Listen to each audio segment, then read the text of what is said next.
Hello everyone. Let's continue on with Fourth Wing by Rebecca Yarros. The black-haired rider snaps his gaze to mine, turning fully toward me. And my heart thunders for all the wrong reasons. A rebellion relic, curving in, dips and swirls, starts at his bare left wrist, then disappears under his black uniform to appear again at his collar, where it stretches and swirls up his neck, stopping at his jawline. "Oh shit," I whisper, and his eyes narrow, as if he can hear me over the howl of wind that rips at my secured braid. Sorengale. He steps towards me, and I look up and up. Good gods, I don't even reach his collarbone. He's massive. He has to be more than 4 inches to over 6 feet tall. I feel exactly what Mira called me, fragile, but I nod once, and the shining onyx of his eyes transforms to cold, unadulterated hatred. I can almost taste the loathing wafting off him like a bitter cologne. "Violet?" Rhiannon asks, moving forward. "You're General Sorengale's youngest." His voice is deep and accusatory. "Your friend Rorson's son," I counter, the certainty of this revelation settling in my bones. I lift my chin and do my best to lock every muscle in my body so I don't start trembling. "He will kill you the second he finds out who you are." Mira's words bounce around my skull, and fear knots in my throat. "He's going to throw me over the edge. He's going to pick me up and drop me right out this turret. I'm never going to get the chance to even walk the parapet. I'll die being exactly what my mother's always danced around calling me: weak." Zayden sucks in a deep breath, and the muscle in his jaw flexes once, twice. "Your mother captured my father and oversaw his execution." Wait, like he has the only right to hatred her. Rage races through my veins. "Your father killed my older brother. Seems like we're even." Hardly. His glaring gaze strokes over me like he's memorizing every detail or looking for any weakness. "Your sister is a rider. Guess that explains the letters." "Guess so." I hold his glare, as if winning this staring competition will gain me entrance to the quadrant instead of crossing the parapet behind him. Either way, I'm getting across. Mira isn't going to lose both her siblings. His hands clench into fists, and he tenses. I prepare for the strike. He might throw me out of his tower, but I won't make it easy for him. "You alright?" Rhiannon asks, her gaze jumping between Zayden and me. He glances at her. "Your friends?" "We met on the stairs," she says, squaring her shoulders. He looks down, noting our mismatched shoes, and arches a brow. His hands relax. "Interesting. Are you going to kill me?" I lift my chin another inch. His gaze clashes with mine as the sky opens and rain falls in a deluge, soaking my hair, my leathers, and the stones around us in seconds. A scream rends the air, and Rhiannon and I both jerk our attention to the parapet, just in time to see Dylan slip. I gasp, my heart jolting into my throat. He catches himself, hooking his arms over the stone bridge as his feet kick beneath him, scrambling for a purchase that isn't there. "Pull yourself up, Dylan," Rhiannon shouts. Oh gods, my hand flies to cover my mouth, but he loses his grip on the water-slick stone and falls, disappearing from view. The wind and rain steal any sound his body might make in the valley below. They steal the sound of my muffled cry, too. Zayden never takes his eyes from me, watching solemnly with a look I can't interpret as I bring my horrified gaze back to his. Why would I waste my energy killing you when the parapet will do it for me? A wicked smile curves his lips. Your turn. There's a misconception that it's kill or be killed in the Riders Quadrant. Riders as a whole aren't out to assassinate other cadets, unless there's a shortage of dragons that year or a cadet is a liability to their wing. Then things may get interesting. Chapter 2. I will not die today. The words become my mantra, repeating in my head as Rhiannon gives her name to the rider, keeping tally at the opening to the parapet. The hatred in Zayden's stare burns the side of my face like a palpable flame, and even the rain pelting my skin with each gust of wind doesn't ease the heat or the shiver of dread that jolts down my spine. Dylan is dead. He's just a name, another soon-to-be stone in the endless graveyards that line the roads to Basquiat. Another warning to the ambitious candidates who would rather chance their lives with the riders than choose the security of any other quadrant. I get it now, why Mira warned me not to make friends. Rhiannon grips both sides of the opening in the turret, then looks over her shoulder at me. I'll wait for you on the other side, she shouts over the storm. The fear in her eyes mirrors my own. I'll see you on the other side. I nod and even manage to grimace of a smile. She steps out onto the parapet and begins walking.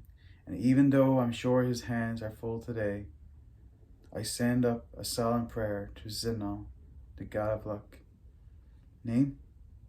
The rider at the edge asks his partner, holds a cloak over the scroll in a pointless attempt to keep the paper dry.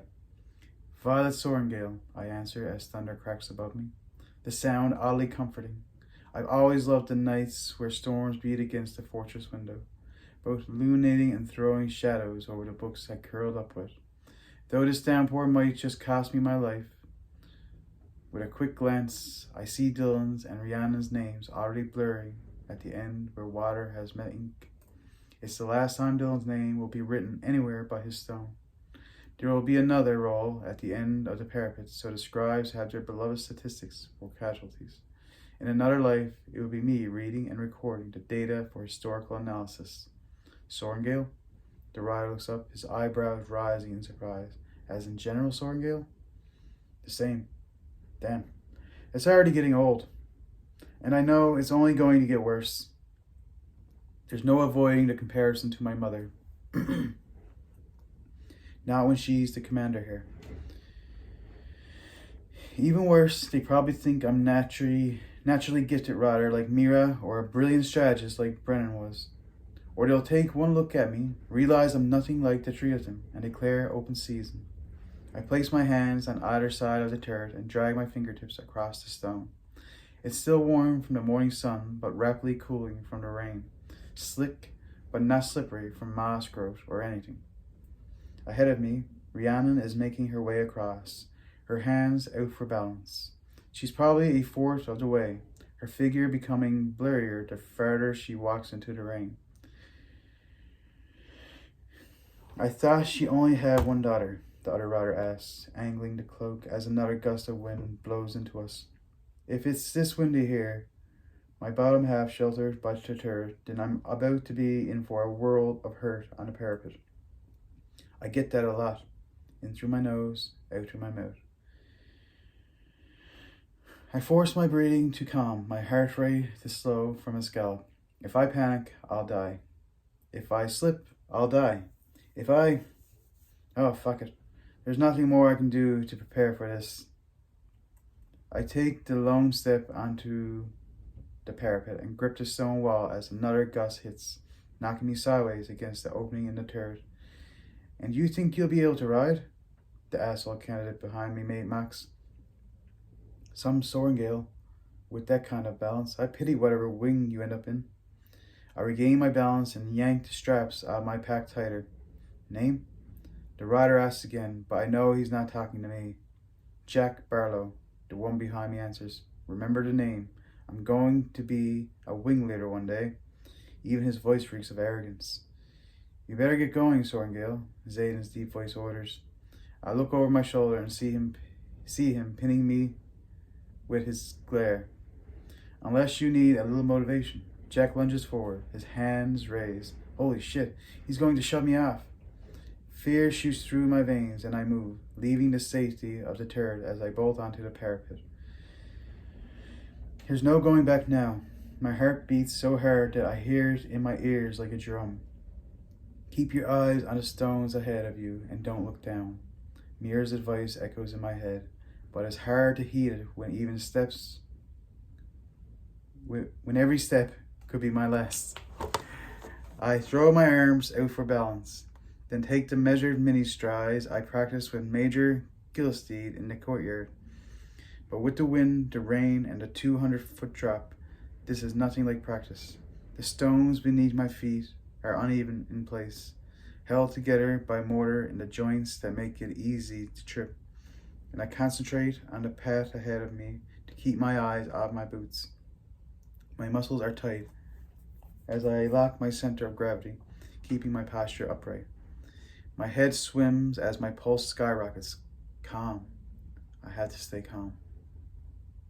I can't carry a tune, or even just decently hum, so singing for a distraction is out. But I am a scholar. There's nowhere as calming as the archives, so that's what I think of. Facts, logic, history. Your mind already knows the answer, so just calm down and let it remember. That's what Dad always told me. I need something to keep the logical side of my brain from turning around and walking straight back to the turret. The continent is home to 2 kingdoms, and we've been at war for 400 years.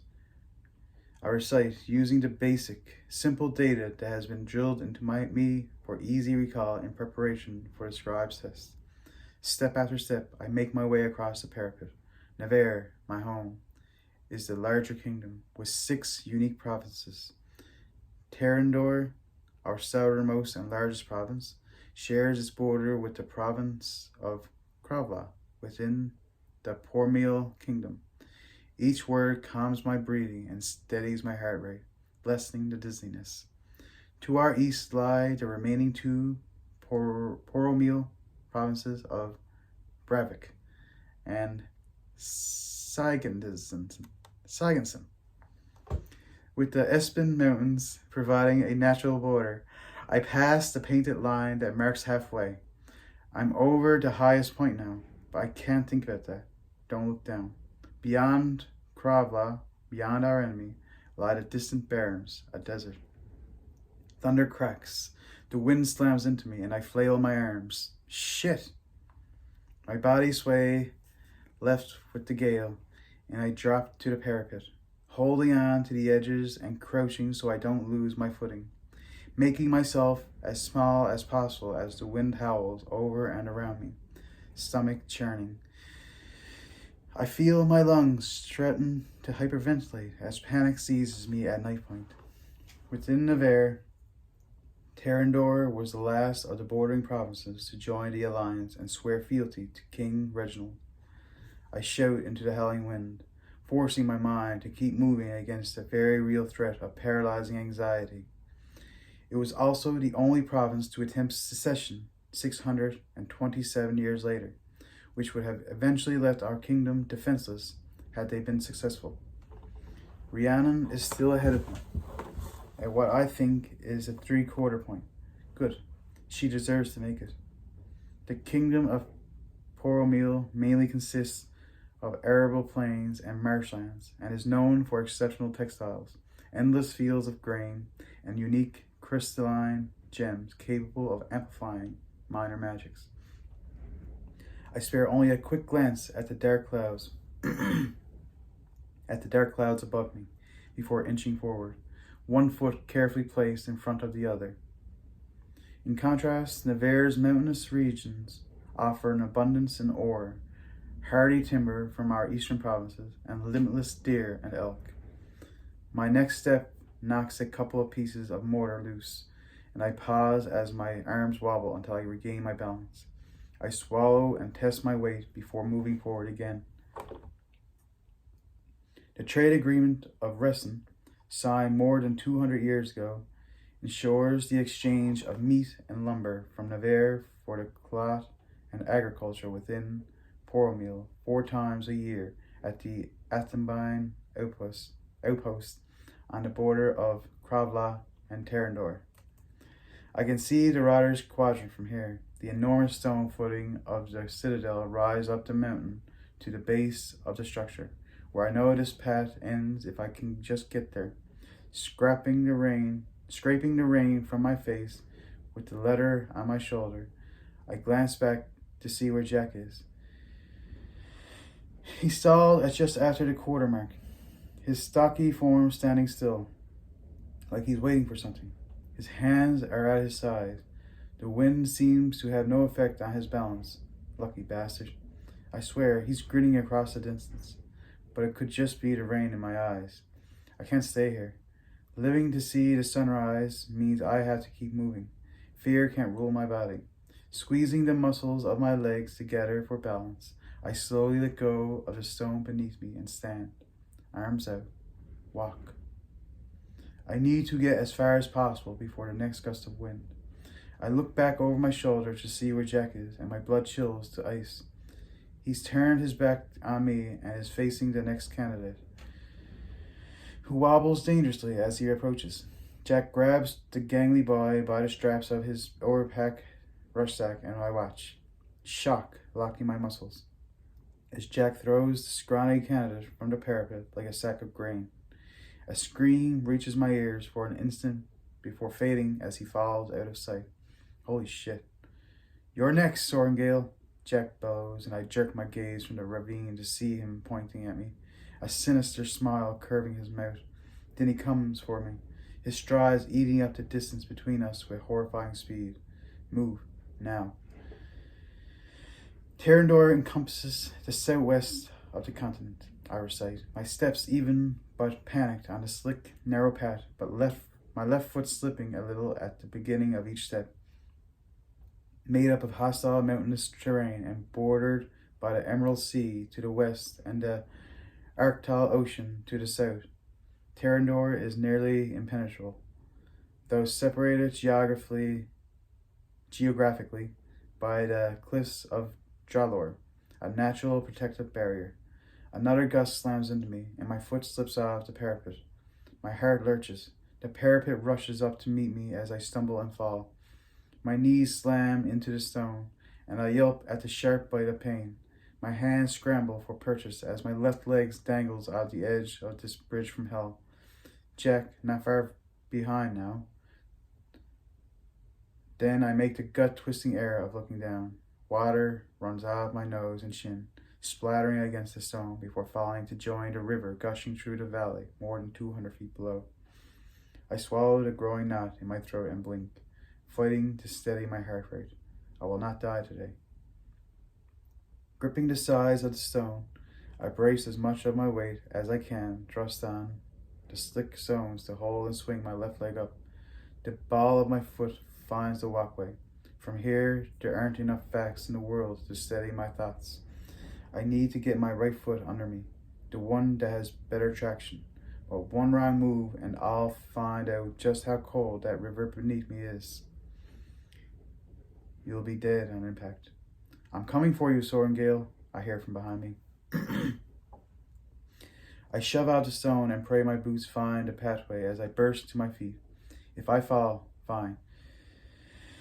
That would be my error, but I'm not about to let this asshole murder me. Best to get to the other side, where the rest of the murderers wait. Not that everyone in the quadrant is going to try and kill me. Just the cadets who think I'll be a liability to the wing. There's a reason strength is revered among riders. A squad, a section, a wing is only as effective as its weakest link, and if that link breaks, it puts everyone in danger. Jack either thinks I'm that link, or he's an unstable asshole who just enjoys killing. Probably both. Either way, I need to move faster. Throwing my arms out to the side, I focus on the end of the path. The courtyard of the Citadel, where Rhiannon steps to safety, and I hustle despite the rain. I keep my body tight, my center locked, and for once, I'm grateful I'm shorter than most.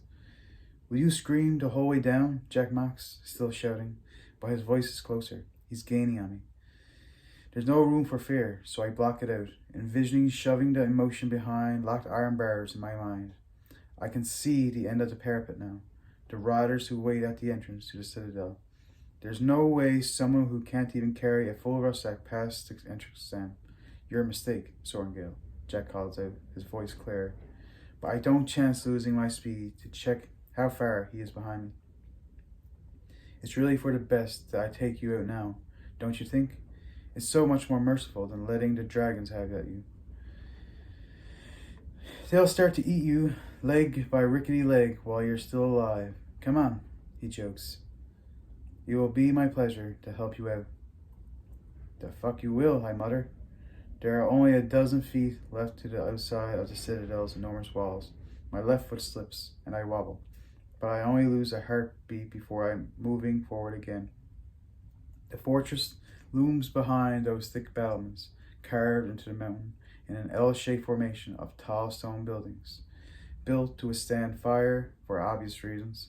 The walls that surround the citadel's courtyard are 10 feet thick and 8 feet tall, with one opening, and I'm just about there. I bite back a sob of relief as stone rises up on both sides of me. You think you'll be safe in there? Jack's voice is harsh and close.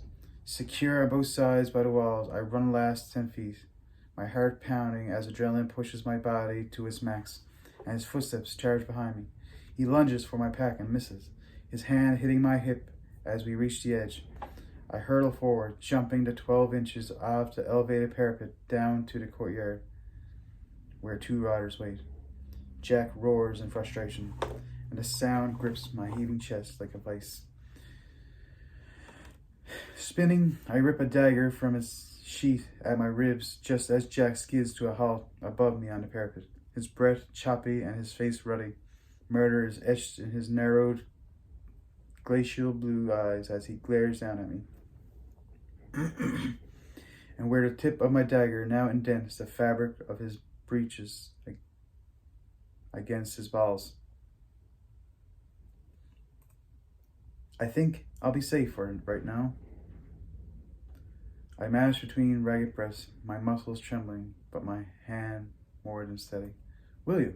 Jack vibrates with rage, his thick blonde brows slashing down. Over arctic blue eyes, every line of his monstrous frame leaning my way. But he doesn't take another step.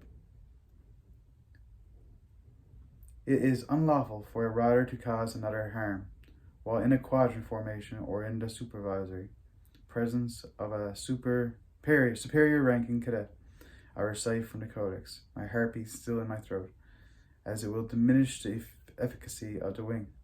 And given the crowd behind us, I think it's clear to argue that it's a formation. Article 3, section. I don't give a shit. He moves, but I hold my ground, and my dagger slices through the first layer of his breeches. I suggest you reconsider. I adjust my stance just in case he doesn't. I might slip. Name? The rider next to me drawls, as if we're the least interesting thing she's seen today. I glance in her direction for a millisecond. She pushes the chin-length, fire-red strands of her hair behind her ear, and with one hand, and holds the roll with the other. Watching the scene play out, the 3 silver 4-point stars embroidered on the shoulder of her cloak tell me she's a 3rd year. You're pretty small for a rider, but it looks like you made it. Violet Sorrengill, I answer, but 100% of my focus is on Jack again. The rain drips off the lowered ridge of his brow, and before you ask, yes, I'm just that Sorrengill. Not surprised with that maneuver, the woman says, holding a pen like Mom uses over the roll. It might be the nicest compliment I've ever been given. And what's your name? She asks again. Pretty sure she's asking Jack, but I'm too busy studying my opponent to glance at her way. Jack Barlow. There's no sinister little smile on his lips or playful taunts about how he'll enjoy killing me now. There's nothing but pure malice in his features, promising retribution. A chill of apprehension lifts the hairs on my neck. Well, Jack, the male rider on my right says slowly, scratching the trim lines of his dark goatee. He's not wearing a cloak, and the rain soaks into the bevy of patches stitched into a worn leather jacket. Cadet Sorrengill has you by the actual balls here, in more ways than one. She's right. Regs